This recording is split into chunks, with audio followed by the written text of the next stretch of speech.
A very good evening to one and all present here. Welcome to the 10th episode of CLC Conversations. I, Alima Basu, welcome you all to today's conversation with me, Pratiksha, and Sazia on our discussions beyond the classroom.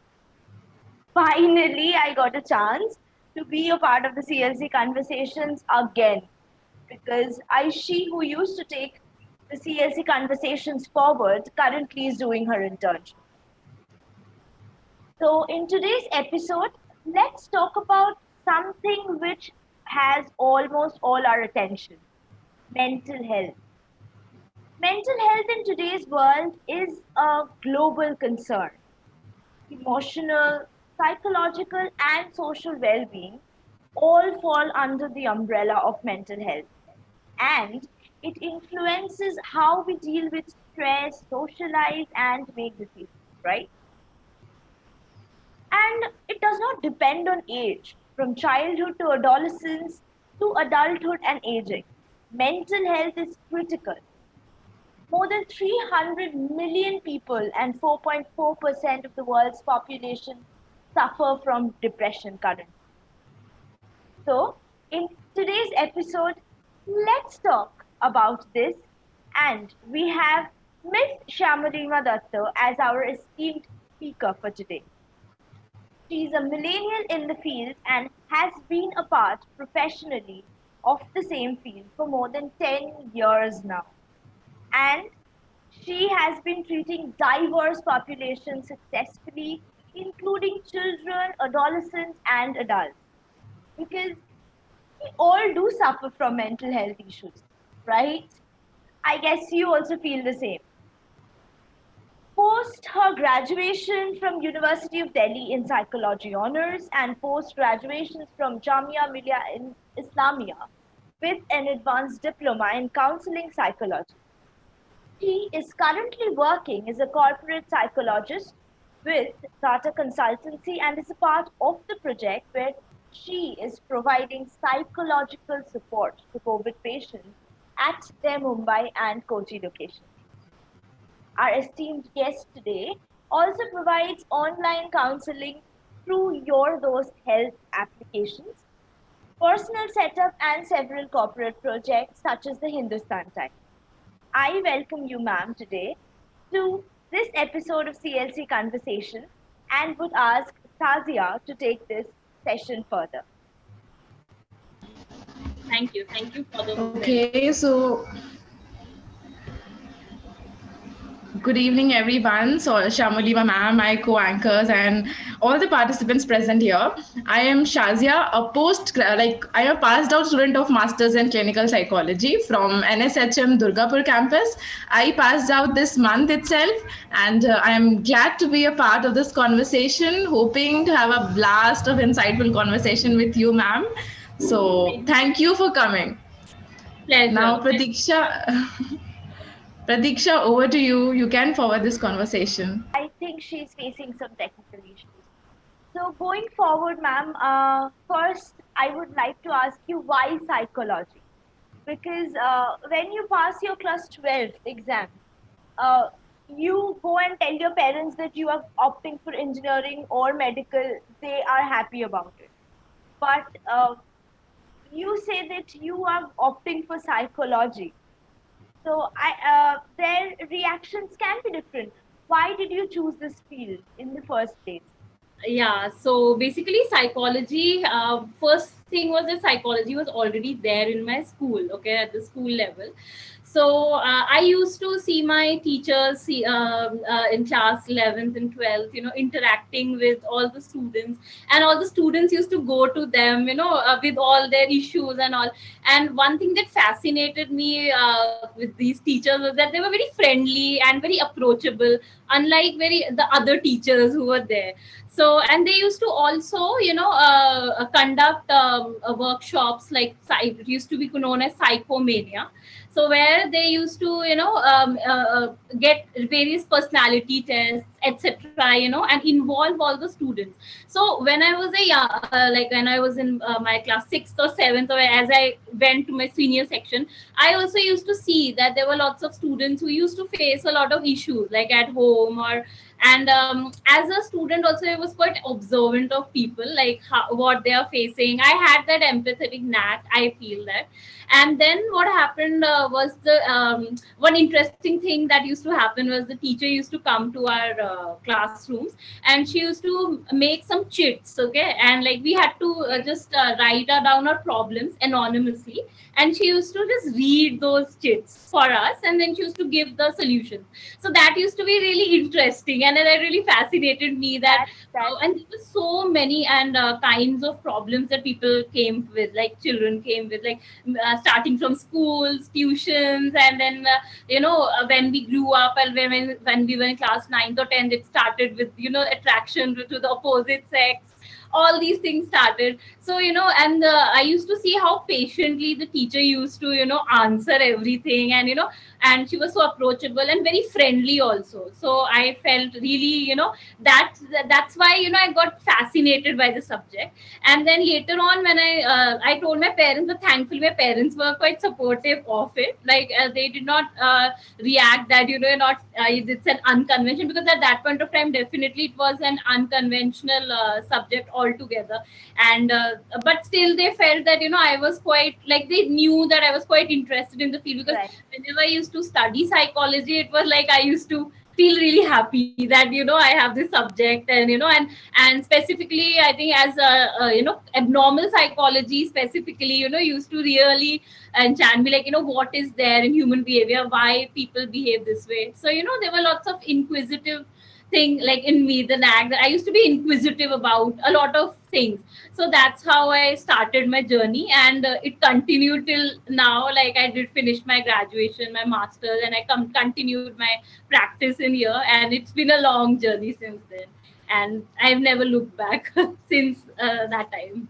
And Yeah. thanks to you, like thank God that you never looked back, and now we have you here.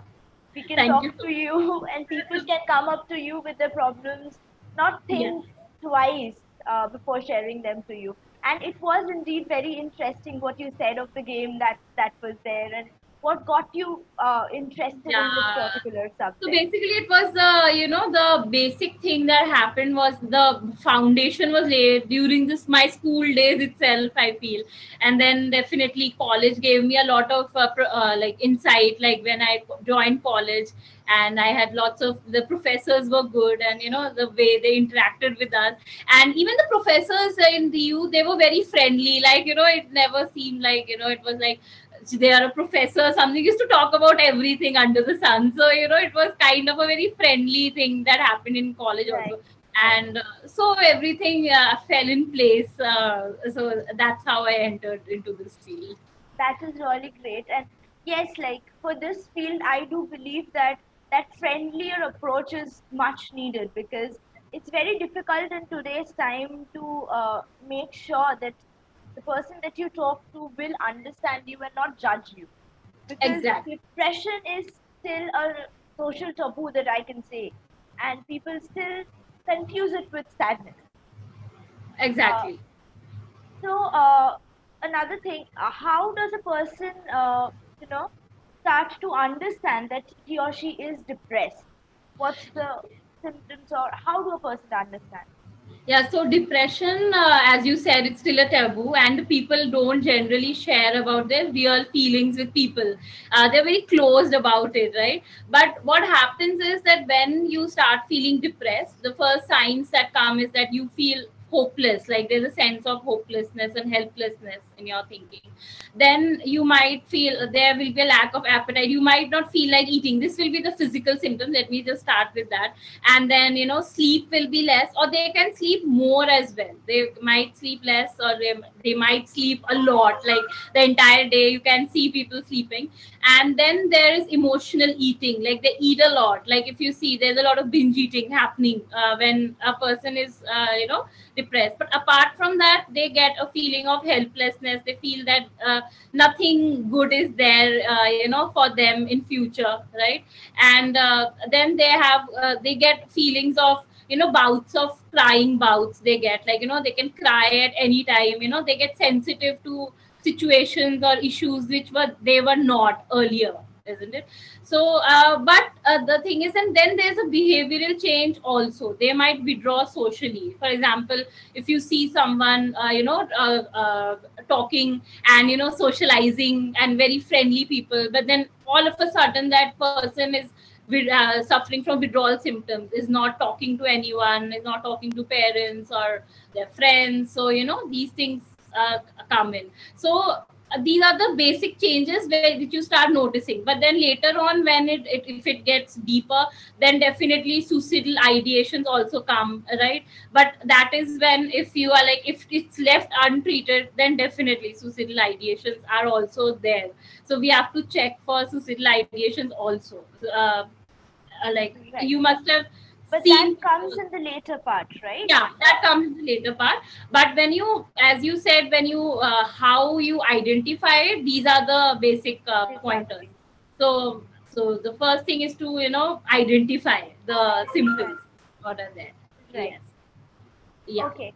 So as I like, I know about you that you're currently working with Tata Consultancy. You have your own personal setup, and you are on the Your Those Health application as well. So I'd just like to ask you something: that what are the merits and demerits of being a psychologist? Yeah, okay. That's a very interesting question. Thanks for that. See, merits is, I would say that yes, it gives you a sense of personal satisfaction if you're able to reach out to people and, help them and understand them. Because what I feel is, in these days, in this current challenging times, as I've noticed in my personal setup also, as in the counseling field, that people are very closed. They cannot talk about their feelings to anyone. Right. And they're very scared of being cheated on. What I feel, that if I tell this person, then it will go out, right? So the confidentiality that they Yes. have, that is missing. So that is the thing that is, I think, that stops them from talking their feelings out. So I feel when they come to me and then they, discuss the emotional issues and everything. So, and when they get the solution, so they feel happy about it. So the sense of satisfaction they get, it gives me also the, a good feeling from within, and also it makes me feel fulfilled. And demerits, I would say that yes, sometimes what happens is that we tend to get involved with the problems of the clients. So we tend to obsess with it. Sometimes, you might get affected negatively with the, if you are not able to detach in the proper way. Because a lot of psychologists initially, even I used to do that. Now with practice, I know that we need to detach ourselves, because otherwise we'll not be able to help people, right? So earlier what used to happen is that getting too much involved with the client's issues, always thinking about them, Yes. not thinking about your own needs and only thinking about their Right. problems. So that used to take a toll on my mental health also. So that is still there, but that is still now, like, I have just, with practice and everything, I've tend to, like, I've understood how to deal with the entire scenario. But I think the budding psychologists who have just entered or who've just passed out, so they would feel this when they enter practice, that oh god, like, oh, how will we deal with all this, and lots of overwhelm happens. So I think this is one of the basic major demerit, I would say, that you have to be, like, really conscious and cautious Right. about your own mental health as well. Right. So, like, just as you said, that you tend to get attached to your, like, clients, Yeah, not clients, I would say, Your but to the patient. problems. Yeah. the person that you're observing. So Yeah. you tend to get attached to that person and their problems. So initially, how did you deal with it?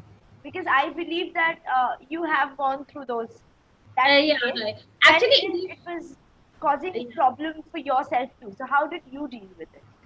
so basically, as I said, I think in this scenario, detachment is very important. Okay. And sometimes what happens is the client also gets attached to you because they get Right, dependent on you, right? Because you have to, you are already dealing with them since many months. Maybe if it's like it's a severe issue and they're coming to you. So they depend on you psychologically, right? Like, right. yeah. So I think this reminds me of that movie, Dear Zindagi, it was, right? Yes, yes. In which Alia Bhatt gets attached To Charles. to Yes, the therapist. So this happens in real life also. So what was shown is what was real. That it is very important to detach. So what happens is that sometimes you also feel bad. I would not deny that you develop a therapeutic relationship, right? So now the therapeutic relationship has to end somewhere, like when the person is absolutely all right. right. So that time it becomes so it I generally, what I do is that I try to detach myself from like, okay, now this person's problem is over, now he or she is able to deal with it on his or her own. So I try to manage it through self affirmations, through understanding the limits. I have limitations in therapy. This is something which is a Right. limitation, right? I cannot just carry on with the problems all the life. Sometimes I Right. have to detach. Yes. So that is how I deal with it. Yeah, So and a lot like of, yes. when we feel depressed, we feel we are not okay, we go to a psychologist. So when you feel you're not okay, do you need therapy? Do you go? What do you do? And in So the meantime, if our viewers, if you have any questions, please feel free to drop it in the yeah, please feel question free. answer box, the chat Yeah, box, yeah. and I'll surely ask it to ma'am. Yeah, we'll make it interactive. It will be more Yes, interesting, I'm very sure. Yeah.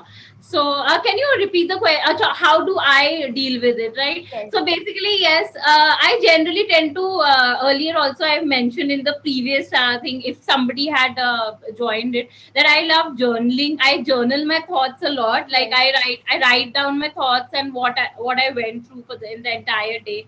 I write down about my thoughts and what exactly, how were my feelings going. And I have some strong, set of friends with whom I generally, unwind or talk. I think that helps. I think that not only with me, it helps in general also, when you have a heart to heart conversation with someone you trust, right? And then spending time with my family, like, I have a good touch wood, by God's grace. I have a good family bond, like, with my parents and my brother. So I tend to spend my time with them, some quality time, maybe watching movies or something. And definitely on weekends, I don't take, extra cases and all on Saturday, Sunday.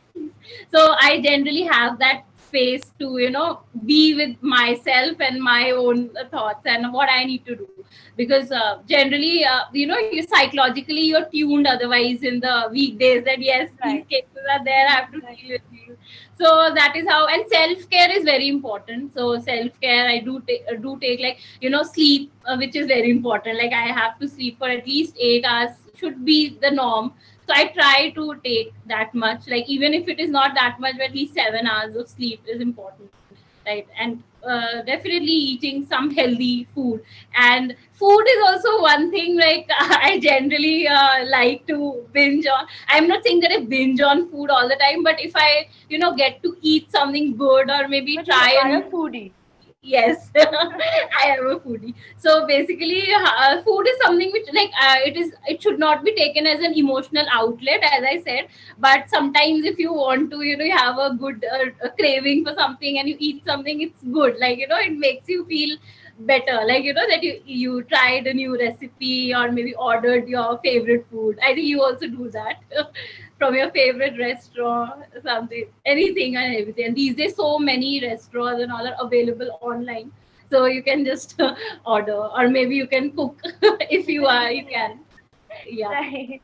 So basically, weekends are your detox days. Yes, exactly. To very much, and I really need them, because otherwise it Obviously. becomes very difficult for me to again get into therapy, or helping people. Right. Because if you yourself are not clear about your own things, then you cannot help others, right? So Right. that is how it is, right? So these Okay, now Saskia, I will ask, I'll ask you to take this forward. If you have any questions, please go forward and ask them to ma'am. yeah, please go ahead.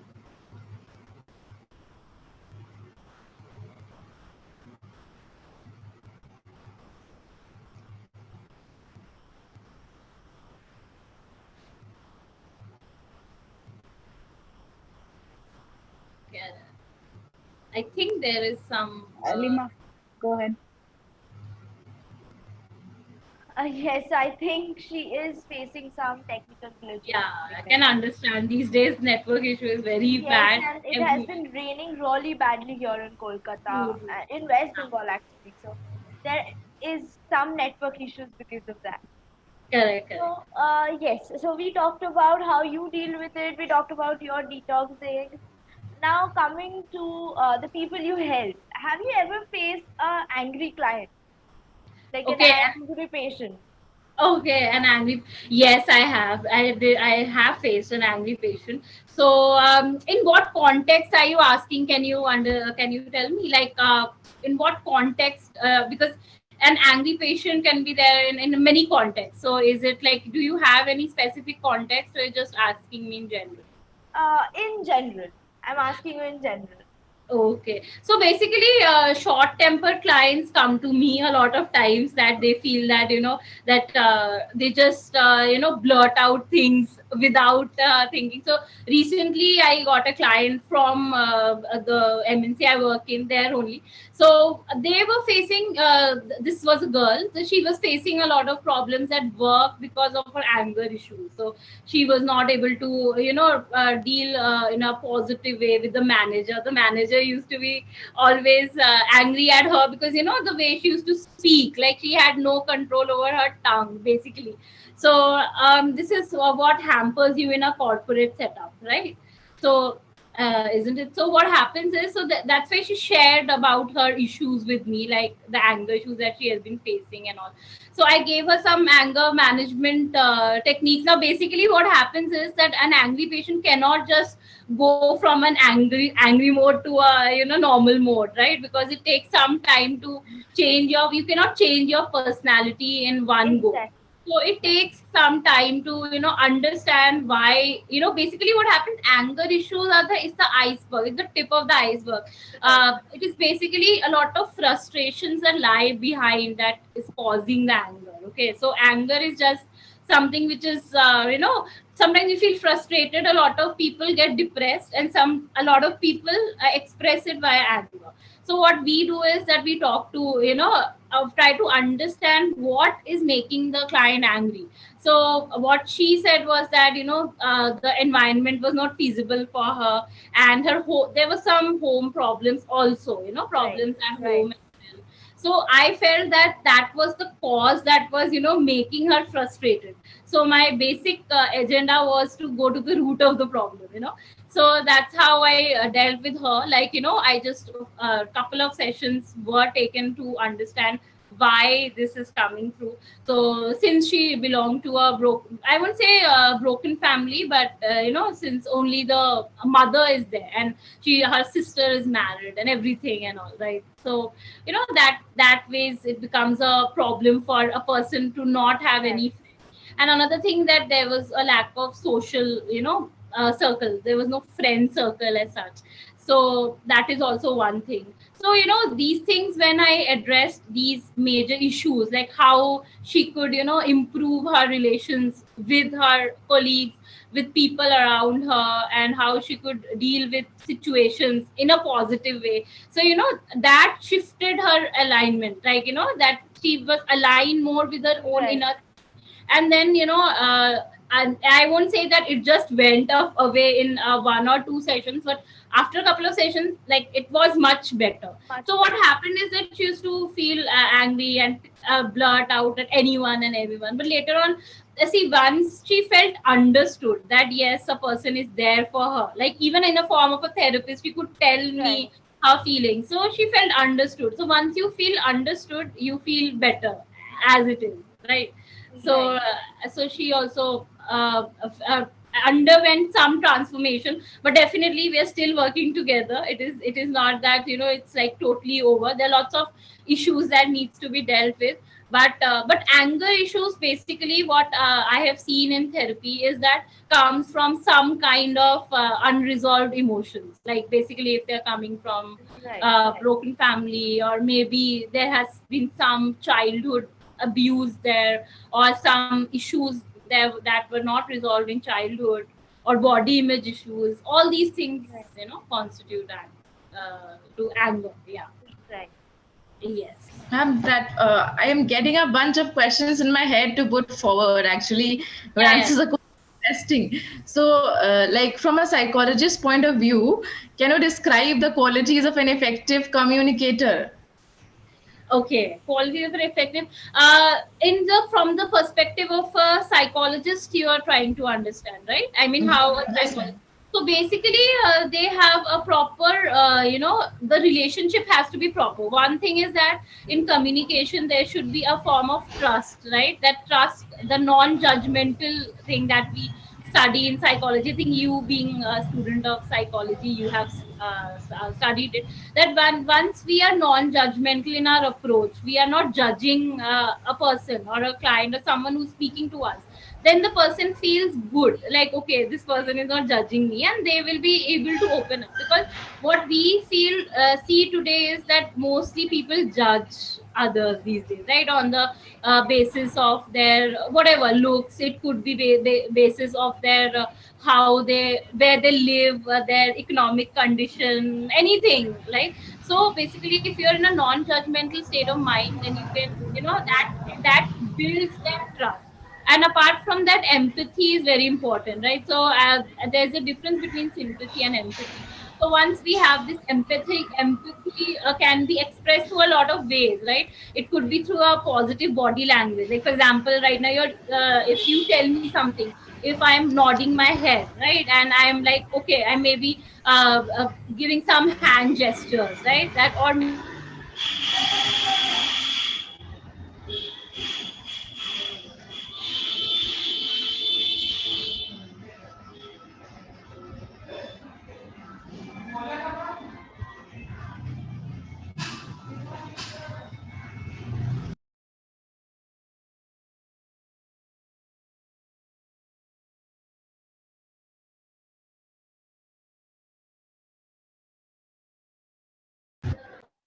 I think ma'am is facing some technical glitch. Please bear with us. She will be back. maybe trying to, give some else that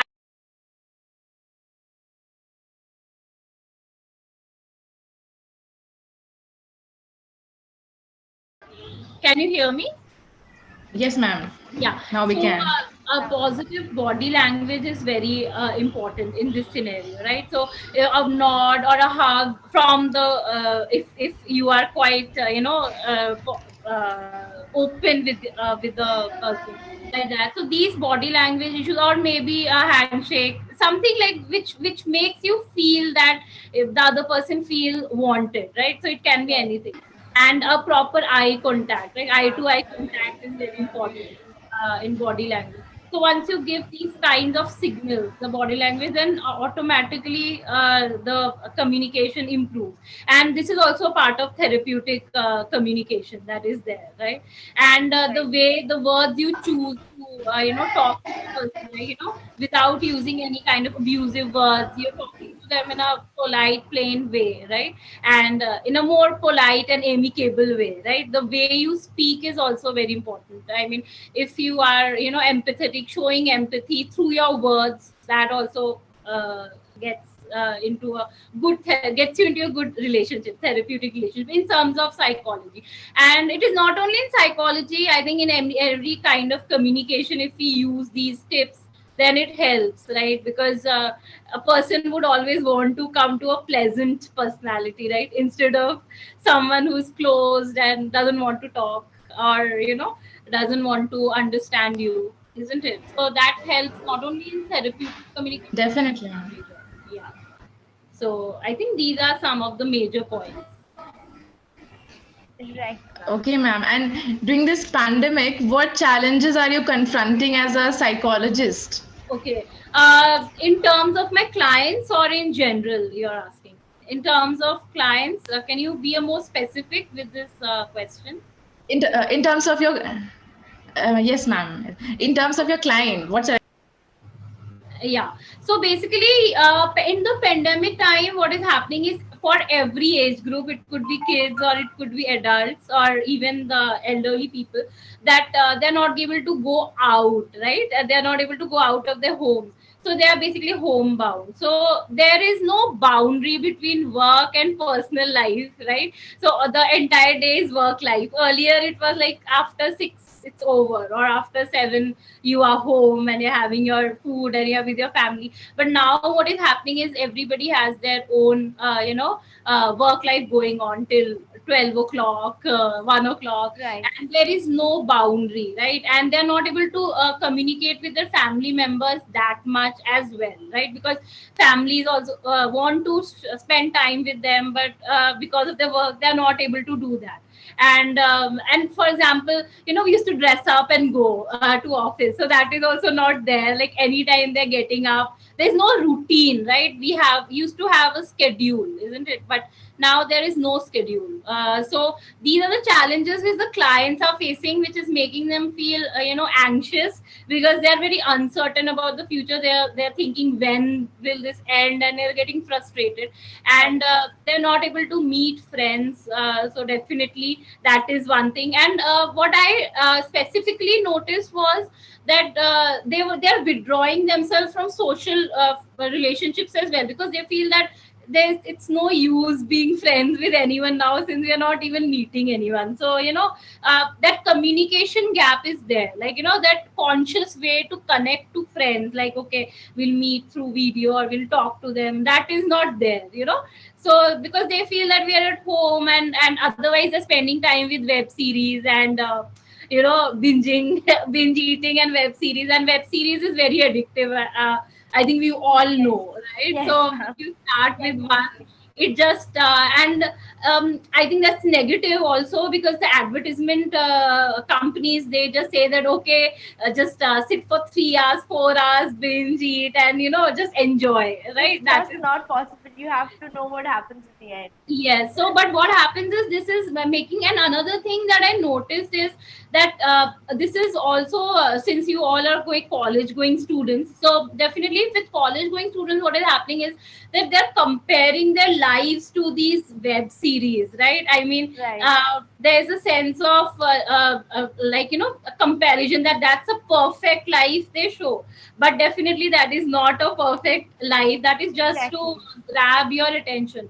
But what I see is that youngsters, basically mostly not only college going students, I've seen office goers also, they tend to compare their life with that kind of like thing, like maybe how they are looking, looks wise, the body image thing comes, then the lifestyle they are leading, then the like they feel that their life is more happening and more more interesting, Exactly. and my life is boring. So that thing is also there. So I feel that the less we rely on these platforms like the web series and all, and we do Right. something real, like maybe have a Zoom conversation with friends, or maybe have a proper routine, write down what we are actually thinking, understand our goals. If you are goal oriented, I think these problems won't come. So what I tell my clients is that change your shift from the this web series, because it's a basically a passive thing that they're doing. They're just getting up, Yes.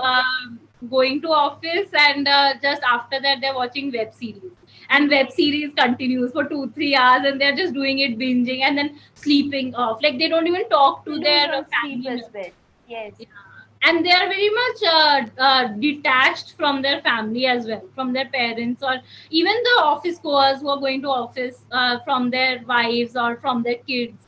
So these things are the challenges that are basically coming during this pandemic situation, because the things have completely changed now. There's Right. no, yeah.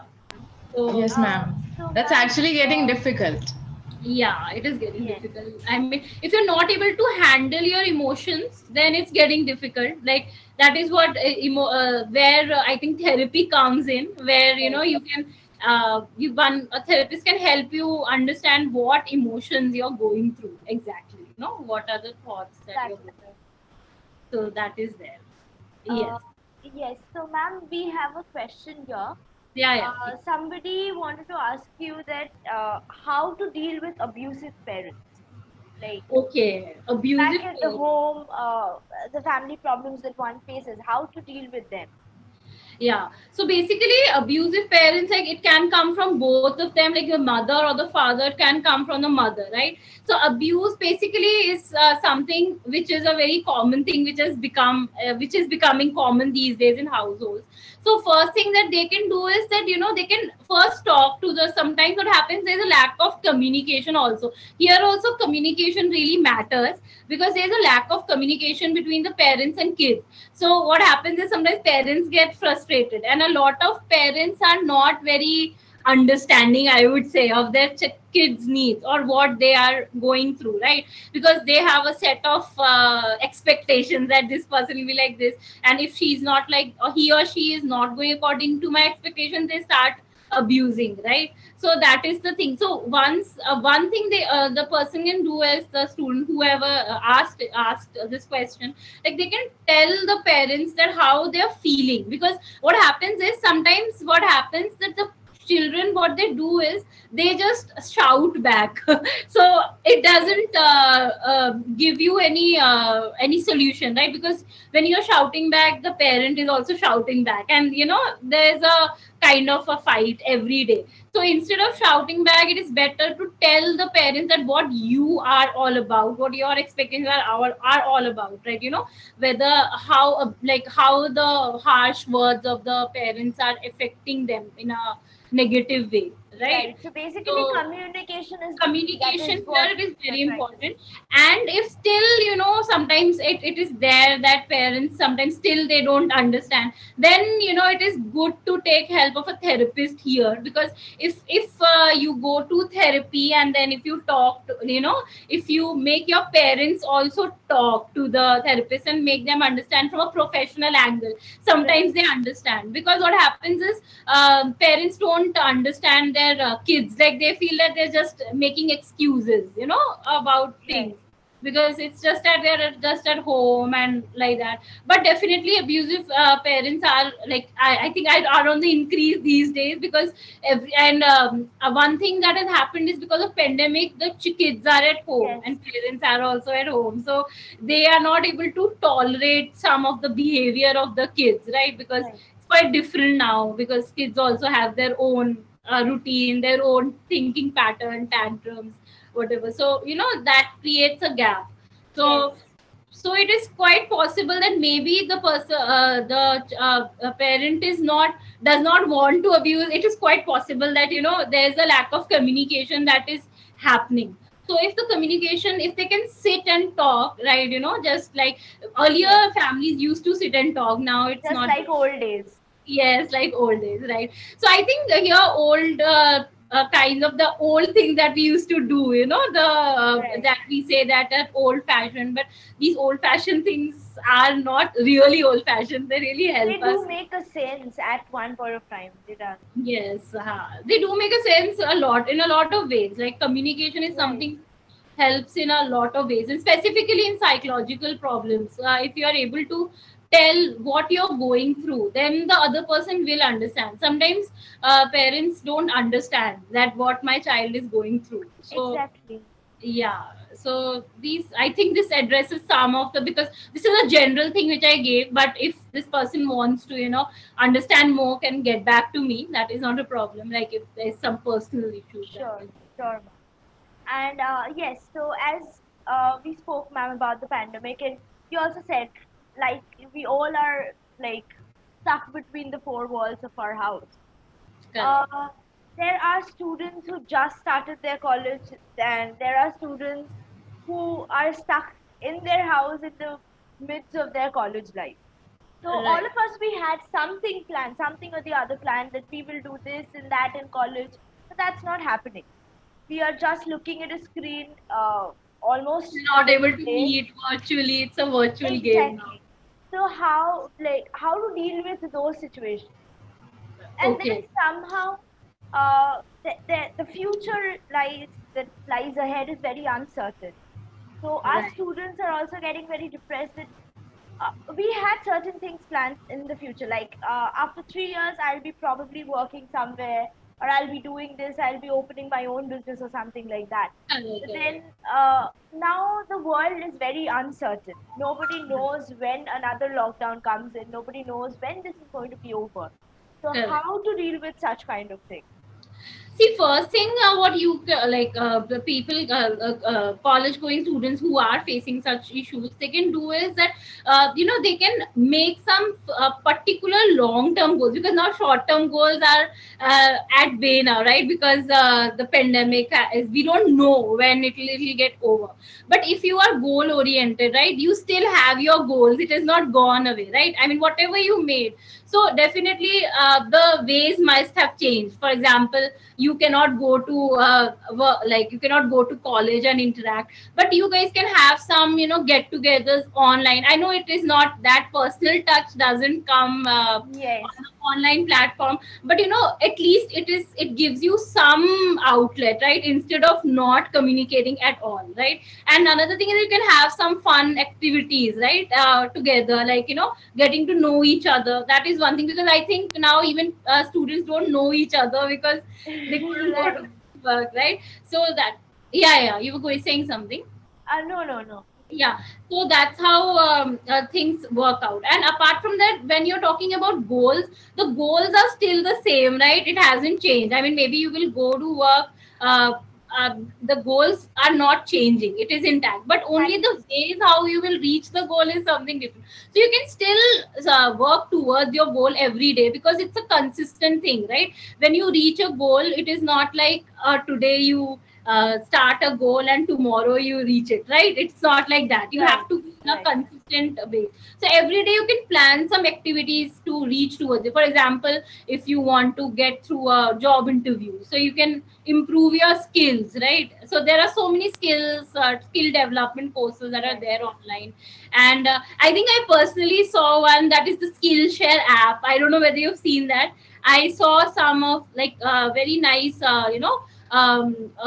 these courses, short courses are there on communication or interviews. A lot of things, like, you can learn new things. Yes. And another thing is, you can utilize this time to learn new things, right? Because Right. lot of things, people are, this is a very good time to learn new things. We Like, can upskill ourselves. somebody wants to learn a new language, yeah, so upskill it. And skill set, owning some good skill set is very important these days, right? I mean, to get into any kind of a job scenario. And one more thing is that job is not the only should not be the only criteria what youngsters do these days, right?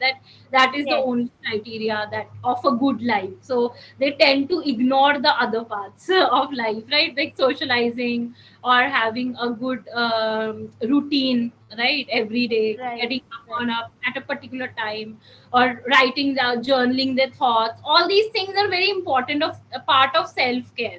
So I think an overall self care is important for everyone at this point of time, because it is not only about a job or about getting a placement. Definitely it is, we all want to be Right. financially independent, but if you are not well psychologically, then you cannot get into a good job or anything like that, right? So that ways it is important.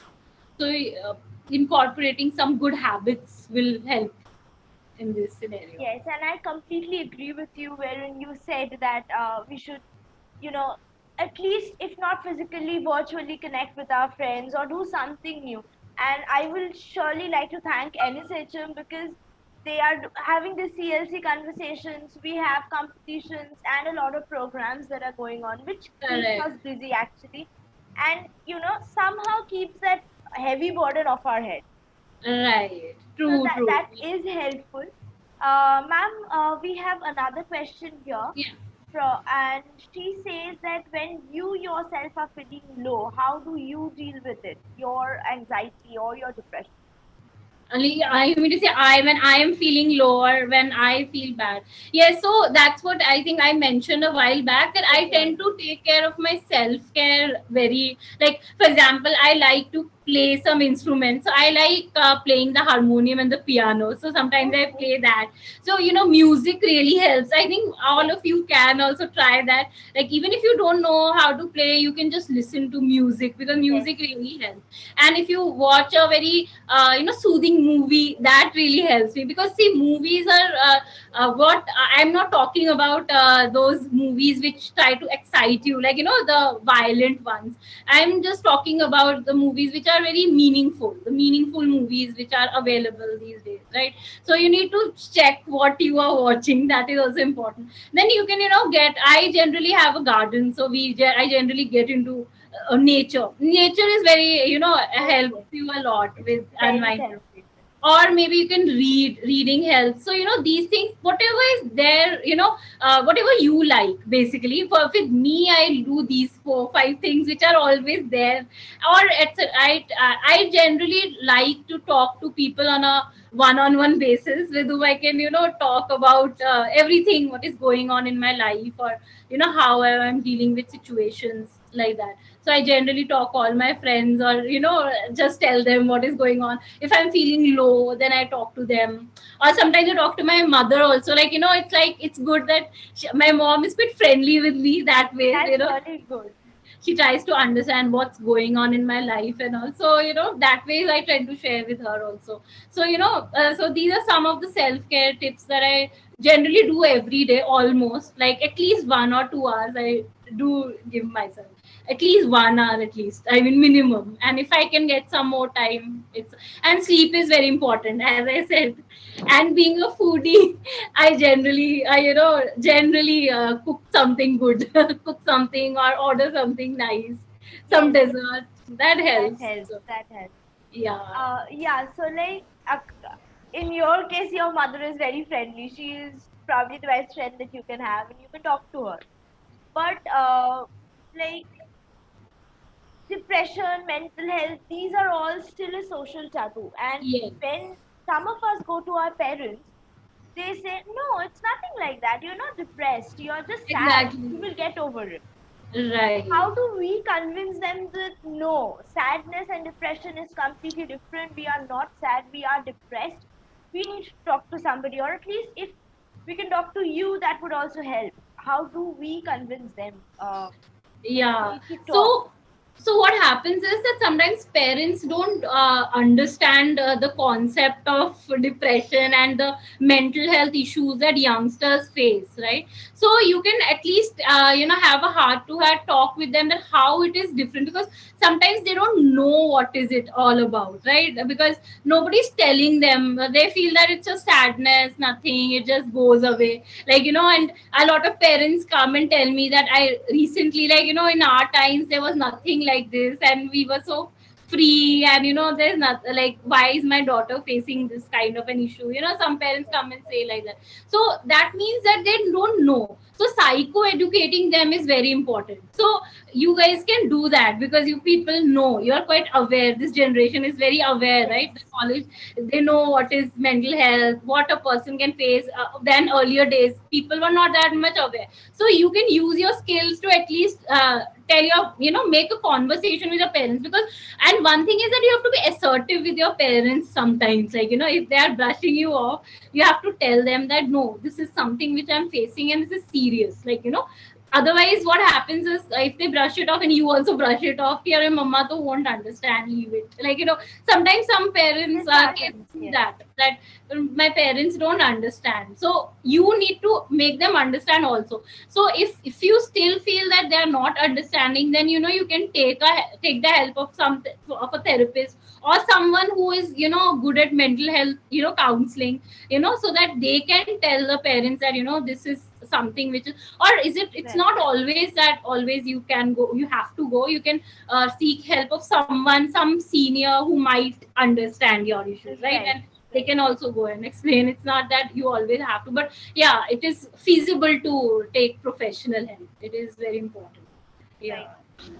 Ma'am, as you mentioned about journaling of thoughts, so can you elaborate a bit more on that? Like the students from the non-psychology background, how can they start the process of journaling and the commitment which is needed in that thing? So, Yes, so journaling is a very good concept, okay, which gives a very positive impact on your mental health. So every day you can first write down what kind of thoughts that are coming to your mind, right? Maybe it could be some negative thoughts. You had a bad day, and that kind of thought. You just write it down, and then you observe. Once you write everything down, you observe what kind of thoughts are coming, right? For example, you have to differentiate that maybe, okay, this is kind of a thought which is not good for me. Like there are certain kinds of thoughts which I would mention some of them, okay? I cannot, like, because these are very elaborate things, but there are certain kind of thoughts which are not good for us. For example, there are black and white thinking. Black and white thinking is that, okay, either I'm the best or I'm the worst. There's nothing in between. This is a very common practice which we have. Either I had a very bad day or I had a good day. There's nothing in between. Right. Right. So that's why we feel depressed, that, oh, I had a bad day. But definitely it is not possible that entirely the day was bad. There was something good. Maybe you had a good conversation, you had some good food, anything like that. Like, so you can just write those things down, what the good things happened, right? So black and white thinking is something which you can challenge, okay? So some people have that thinking that I'm not good enough, right? Like Right. the entire day they feel that I'm not good enough in my appearance, or how I'm working at my office, all these things. So when you write these things down, you feel that no, it is not that serious a thing that I was thinking. So you can also try, when you write it down, you will not think that that is a very serious thing, that like that serious as your mind was telling you to, because when our mind exaggerates a lot of things. Yes. So when we journal it every day, we journal our thoughts every day, and when we track it every day, like at night, if you're journaling at night, you're writing your thoughts down, you're tracking it every day, you will see that there are fluctuations. Someday you're happy, someday you're sad, right? So once you're able to understand the mood, how your mood is going, where and how you're able to track your mood, right? Some days maybe you are very sad, so you can understand that these are the negative thoughts which needs to be challenged. So then later on, you have to challenge those thoughts. So basically in journaling, two things happen. One is that you are writing down what thoughts you're going through, and another thing is that you are challenging the thoughts which are you feel are negative, and which are hampering your mindset. Because see, mindset is it's all about mindset, right? What we do in life, it's basically all about mindset. So sometimes we tend to get carried away by what others are saying, right? So Yes. when we journal, what happens is we are able to understand our own perspective rather than what others are saying, right? And these days youngsters, like in college going students, they have a tendency to judge everything like through what others are thinking. Like, for example, if she is doing this, so I'll also do. She has a boyfriend, I also want. So but you don't know what kind of personality you are. So Right. if I ask you, I'm sure you will not totally know what kind of personality you are, or what you are, right? So when you journal, you are able to understand yourself. So the more you write, you are able to understand your own self. And so that is how you start. So start very simple. You don't have to make it a big thing. Just start with small steps, like what you're thinking the entire day, how your day went, what thoughts came to you, and whether it was, then you just judge whether it was beneficial for you or not. So if it was not beneficial, then you can challenge it, right? Like challenging Sure. your thoughts. That can be. And another thing that needs to be done is that practice gratitude. Gratitude is very important. Like writing every day, any 5 things what you are grateful for. Great. That also helps a lot. And this is a part of positive psychology. I think you know that, right? Since you're from psychology background, you must have studied positive psychology, a bit of it. So in that also they say that if you practice a lot of gratitude, then your mind functions that way. Your perspective changes. You are in a different rhythm altogether. and you can accept things, new things in your life. And if you're always complaining, I don't have this, I don't have that, specifically people are complaining these days, right? Which you can see.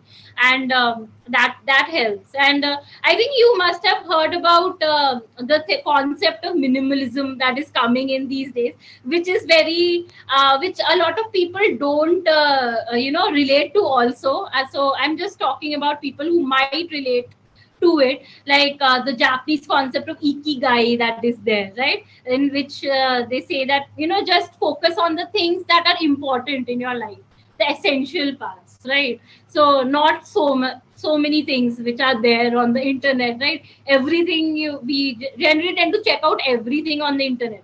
So that bombards us, like us a lot, right? And then being girls, I've seen that we want to buy this also, that also, so many things we need to buy. We need to have this, so many kinds of lipsticks and so many things which are not needed sometimes, right? So if we tend to, because these things also clutter our mind, so if you have less clutter around you, your mind also feels relaxed. So it is better that, with journaling you practice this also. Right. So what you're basically saying is we should not focus on the trolls that are there on the social media. We should focus on what makes us feel good and what's positive on the social media. Yeah, exactly. And yes, that is what, not only on the social media, even in your life, if you're thinking that there is some toxic friendship that is hampering you, right? Because there are lots of toxic people these days around us. Sometimes we feel guilty of not of cutting them off from our life, right? We feel, what will that person think and all, right? We cannot say no. So it is better that you have a few friends who have a positive impact on your mental health than having so many. Because I've seen these days, like on social media, you have so many friends, but once you ask youngsters who are your friends, they say we don't have anyone, like, to talk to. So like recently, I there was a teen who came to me. So I asked him, he was he initially told me, I'm the dude of the school, college, and everyone likes me, girls like me, and teacher, the professors like me. So then I asked him, okay, so you have good friends with whom you talk? So he's like, no, I'm very lonely, I don't have anyone to talk to. So basically they're just fun friends whom he hangs out with, right? So he doesn't have any friends. So that's why he got the need of, coming to a therapist. Otherwise, he wouldn't have gone. So even when I told him that, go and talk to someone, like, to us, like, have some good friends. So that trust factor came in between, that I can't trust. It does. Yeah.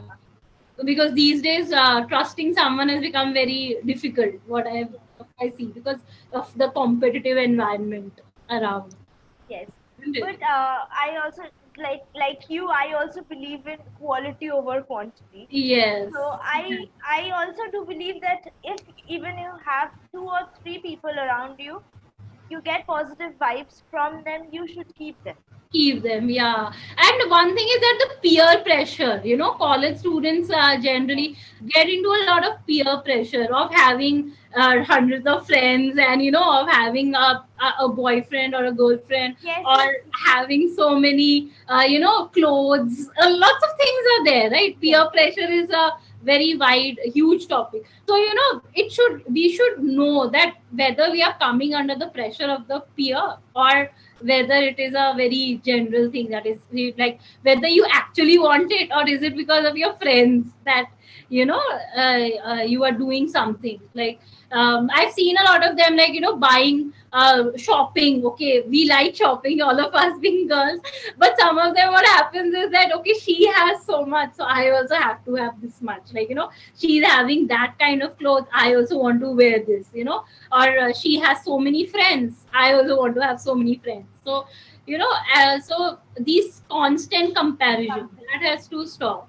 And there are so many ways to compare these days, which when we scroll everywhere, the social media aspect, as I said, and you were also mentioning that the positive side, we need to see what is happening, right? And the more we stay away from conflicts and these negative emotions, like these fighting and these negative comments, I think that also keeps our mind calm. Yes. So ma'am, that is what I was trying to ask you, that especially during the pandemic, we are losing on the self-confidence. Yeah. How do we motivate ourselves, and how can we gain that confidence?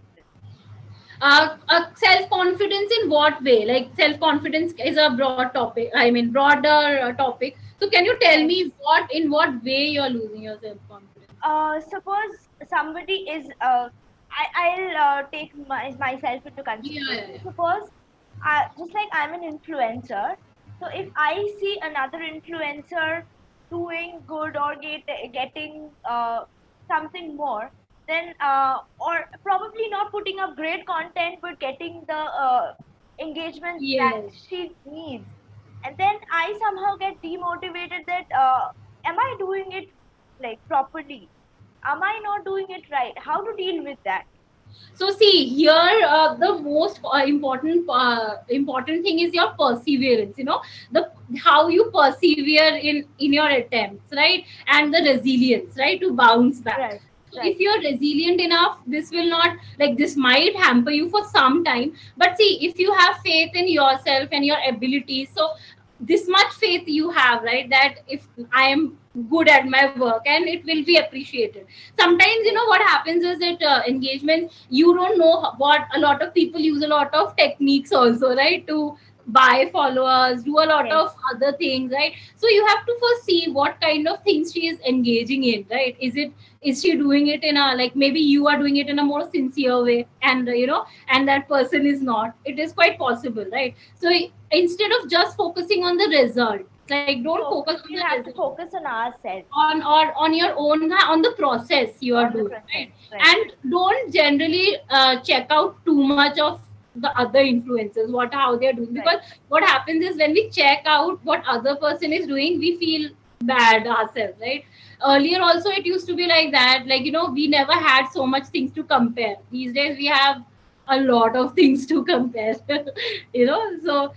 So right. do you have any kind of specific experience recently which you want to ask about, like, in your life, or anything No, which you... ma'am, that was like a general thing that I Okay. wanted to ask you about, because there was a question out there in the chat box as well that if, because during this pandemic people are feeling demotivated, how do they gain their self confidence or get motivated? But you have definitely given us the answer, and uh, through this conversation that we had, uh, what I came to know from you is self love, journaling, and self care. That's to keep one's mental health in place.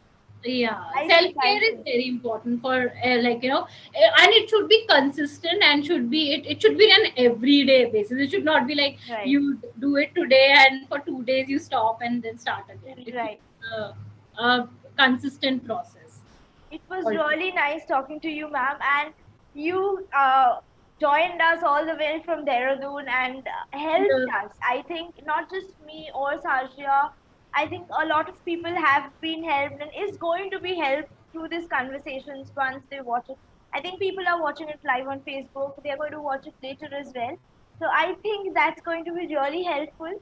Thank you so much, ma'am, Yeah, for like, you're today. most Thank you welcome. for joining us. Yeah. So, if in Thank future, you. yeah, if anyone wants to connect to me, they can connect to me through my social media Sure, handles. ma'am.